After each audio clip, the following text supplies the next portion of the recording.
Hello everyone and welcome back to Lying Lowe in Fallout 76. In our last episode, we learned about Calvin Van Lowe and how he'd spent years obsessing over a cryptid called the Sheep Squatch. We also learned how, after he graduated college, he started working for a company from out of state, only recently returning home to work on a covert research project. It's a very secretive project, complete with code names for everyone involved, with Calvin being known as Black Sheep, his handler, or the person overseeing him and the project, known as Bo Peep, and a fixer who is codenamed Wolf. That fixer is there to clean up the mess if and when things go wrong, usually by killing the people involved. The last thing we learned about Calvin was that he was scheduled to meet Bo Peep at Bastion Park to demonstrate whatever it was he'd been working on. So we'll pick up the trail there. Remember, if you like content like this, be sure to go ahead and subscribe, and perhaps more importantly, hit the like button and leave a comment. These lore series aren't the most popular things on the channel, but I love making them, and I know there are a number of people out there who love watching them, so doing those things helps with the YouTube algorithm to get them shown to more people. Alright, enough of all that, let's get back to the investigation, starting at Bastion Park. When we first arrive, we can see some old broken down cars, a school bus with construction lights on top. So clearly it was an active place. We've got a skeleton by the fountain, and a blood bug. The park is infested with mutated insects that we'll have to clear out before we can continue our investigation. It's nothing too terrifically intimidating, but we want to make sure we clear all of these nasty little things out of here. The last thing we want is a blood bug deciding to have us for a snack while we're listening to a holotape. When we make our way up to the playground, we see what looks like a pretty run-of-the-mill park. School buses around. Clearly they had brought kids here to play. Just take a quick look around at the scenery. We see another construction light, a briefcase on the ground. That's probably where we want to go. But before we get there, we find a note immediately on the ground. Bo Peep's note on Calvin. Bo Peep, mission notes 1077. Calvin's, Black Sheep's last effort didn't pan out either, so it's this or nothing. I'm starting to wonder why I plugged so hard for this guy. If this meet doesn't yield results, I'm done and he's done. And I mean done in a very unpleasant sense. Wolf's at the end of his rope. The psych eval he showed me was disturbing.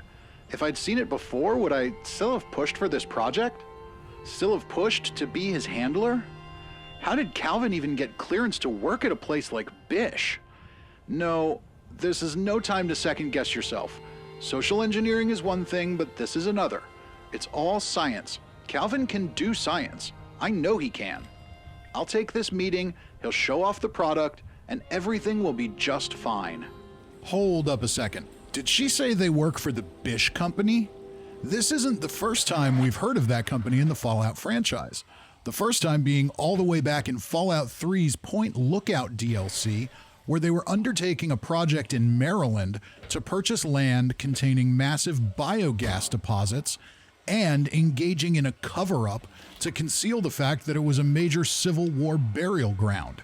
Going back in time a little bit, we can view some terminal entries from the USS Ozymandias, which was their natural gas survey vessel in Point Lookout. The first entry being titled Mission Parameters.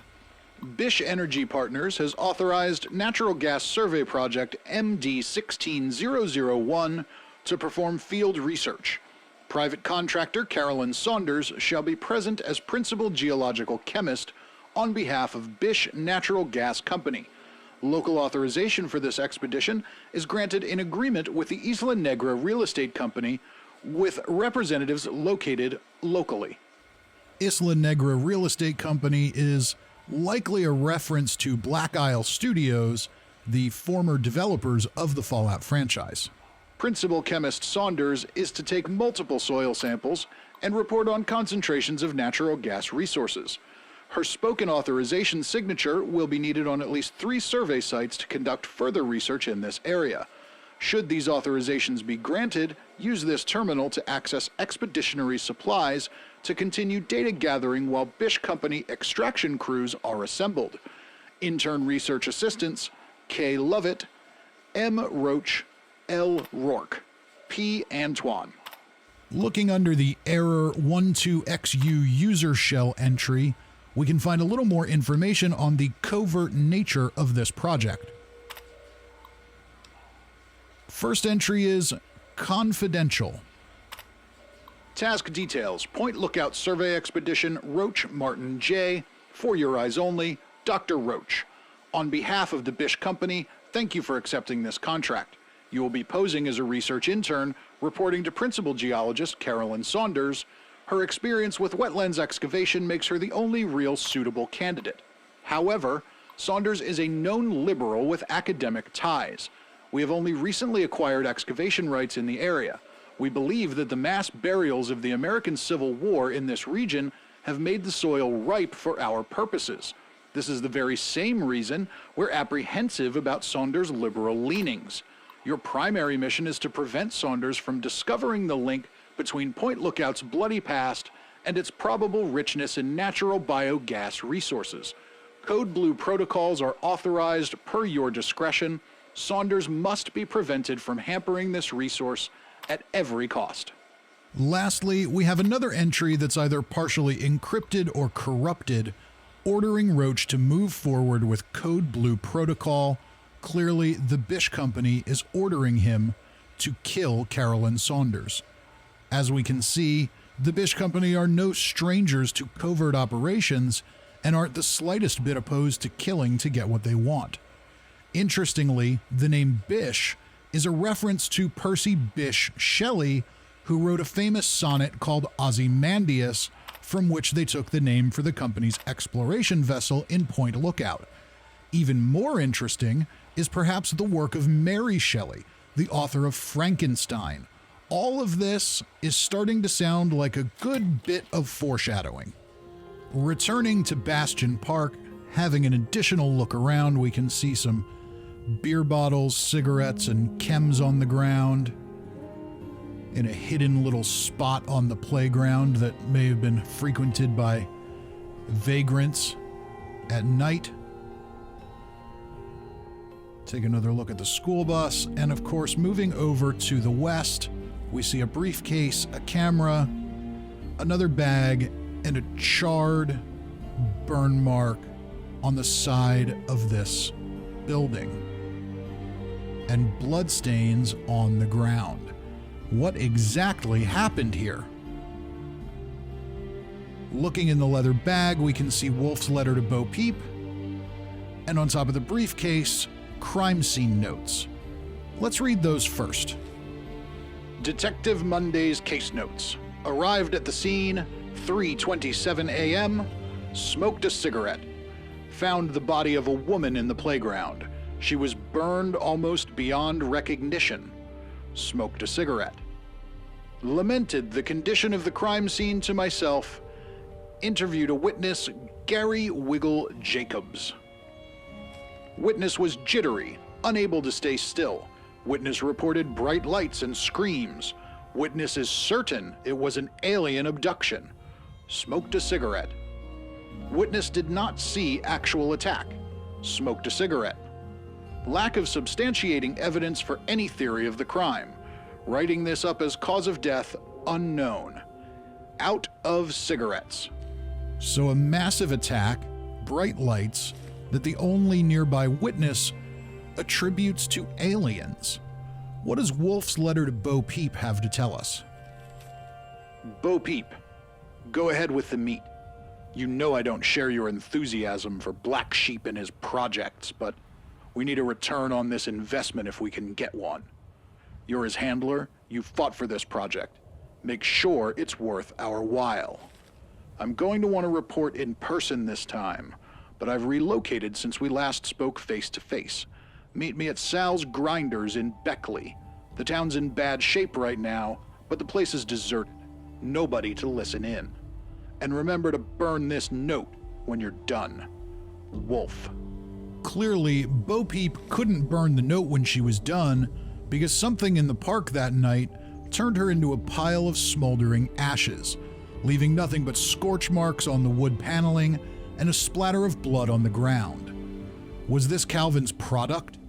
Was it something else? If we follow Wolf's trail to Sal's Grinders in Beckley, maybe we'll find out. When we arrive in Beckley, we see a town that is decimated by years of environmental disasters and mine company corporate malfeasance. And we see lots of leftover strikebreaker robots that we'll have to fight our way through if we want to find Sal's Grinders. So far, the enemies we've faced on this quest have been pretty manageable, but since the One Wasteland update, the difficulty definitely kicks up a bit if you're on a high-level character when you arrive here. All in all, nothing we can't handle with the right blend of stealth and firepower. Eventually, we'll make our way into town and find Sal's Grinders. It's in a total state of disrepair with its front door hanging open, paint peeling, ash covering everything. Making our way inside, we can see that it's infested with ghouls. We'll need to clear them out before we can safely search for clues about the big bad wolf. Next part, the ghouls themselves are pretty easily manageable, but eventually we'll make our way upstairs where we find a glowing Wendigo who's in absolutely no mood to let us invade his space. Eventually, with a little patience and some help from our trusty explosive shotgun, we can relieve him of his territorial tendencies and a few of his limbs. But on this character, which isn't particularly well optimized for damage or defense, it's a tough fight nonetheless. After clearing the building of all of its hostile occupants, we can begin our search for clues, starting with a note on a cigarette machine called Black Sheep Dossier. Dr. Rebecca Sarkovsky, PhD Psychiatry, Patient Evaluation for Bish. The patient, Calvin Van Lowe, aka Black Sheep, exhibits a dissociative view of the social world. His mental acuity and cognitive skills are extremely high. However, his ability to associate context with the stimuli is fractured at best. Patient exhibits mood swings indicative of non-functional interpersonal relationships and attachments to the contextualized world around him. Dr. R. Sarkovsky. This must be the psych eval that Bo Peep mentioned in the note we found at the park. Knowing what we do of Calvin's history, it's not entirely surprising, but it does confirm that he may have been suffering from a clinical disorder and not simply harboring an unhealthy tendency toward sheep squatch hunting. Clearly, his employer was very concerned by this. If we look in the dining room, we can find a holotape on one of the seats, Wolf's message to Bo Peep. Bo Peep, you failed to make our meeting. How very unlike you. I'm gonna give you the benefit of the doubt. You never struck me as someone who would skip town when things go south. I'm gonna take a walk in the park. Maybe we'll bump into each other. If I get back and you're here, then I'll forget all about that missed meeting. If I get back and you're not, then we have a problem. So it wasn't just Calvin who was in danger from Wolf. It sounds like he was perfectly willing to silence Bo Peep as well, which we of course know that he wouldn't have had the chance to do. What exactly were these people up to that required this level of secrecy and paranoia? If we head back upstairs, we can find more information on what is the former restaurant owner's terminal, since commandeered by Wolf. The first few entries on the terminal are from Sal, the former owner of Sal's Grinders. While interesting in their own right, they aren't relevant to this quest, so I'm not going to go into those. The entry we're looking for is the last one, HQ Relay Bravo. When we open it, we'll find 3 notes from Wolf. Check-in number 61. HQ, this is Wolf. Relocated base of operations to a shop in Beckley. Owner, MIA. Employees, MIA. Customers, MIA. The place is empty. Correction, the place is mine. Unrest in Beckley should keep the shoppers away. If not, I can chase them off myself. Wolf, out. Check-in number 62. HQ, Wolf. Black Sheep continues to demonstrate incompetence. Overall assessment of progress is unsatisfactory. Assessment of Bo Peep's handling of this case is unsatisfactory. They'll be given one more chance. Final demonstration soon. We'll keep you informed. Wolf out. Check-in number 63. HQ. Wolf here. Peep didn't make our meeting. Checking last known location. We'll leave next report at the Lewisburg dead drop. May need backup. Refer any to next report. Wolf out. Lastly, we have a reply from Bish HQ. Wolf, HQ here. Received new info of police investigation into Black Sheep. Action may be required. Authorization granted. Proceed with caution. HQ out. And with that, we complete the quest Baba Black Sheep and begin the next one, The Lowdown, which points us back to Lewisburg to find the patrol car that was investigating Calvin, aka Black Sheep. Before we go, we can check out the unique item we received as a quest reward, the Pearly Peepers. These are a unique set of binoculars that act as a recon scope, tagging any enemies we view through them. I honestly haven't found them particularly useful for anything, but they are unique, and this is the only way to get them. Heading back to Lewisburg, we see that we have a rather large area to search for this patrol car. We see one as we head north toward the town square, but that's not the one we're looking for. Heading east at the square, we'll need to dispatch some more ghouls.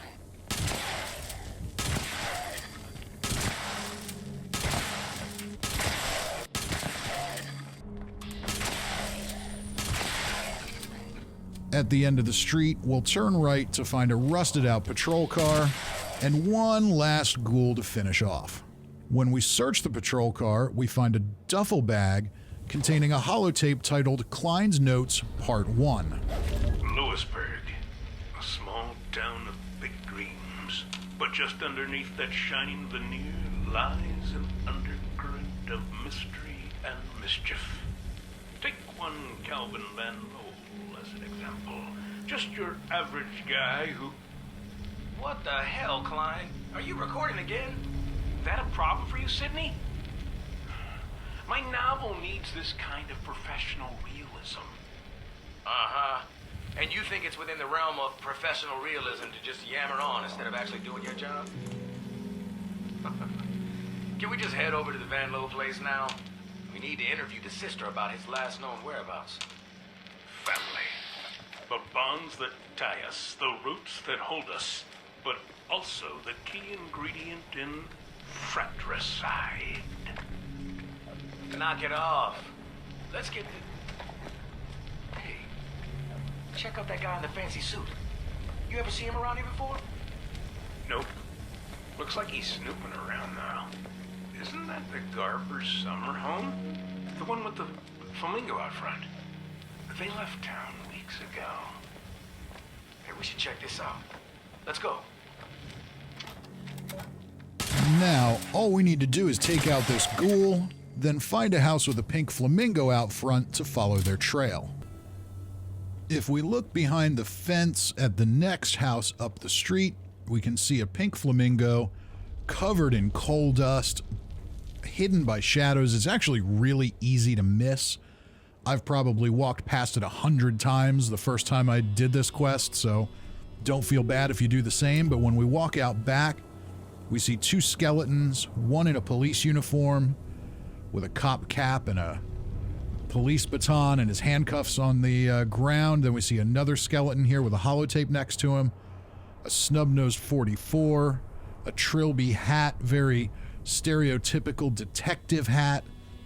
So these must be the cops that were coming after Black Sheep, and it looks like they ran into Wolf. Maybe we'll find out more from Klein's Notes Part 2. All right, stay close. Let's creep up to the corner here. A fancy suit, dark glasses and a motive for murder. You cannot seriously be recording still. Does it matter? Look, he's just making repairs on that grill. Good afternoon, gentlemen.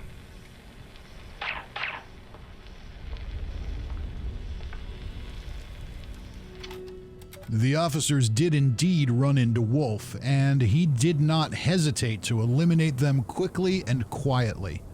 With all this happening just days, maybe even hours before the bombs fell, it's no surprise that their bodies were never recovered. Looking beside the grill, we see what must be the dead drop Wolf mentioned in his terminal entry. Inside is a note, Wolf check-in number 64.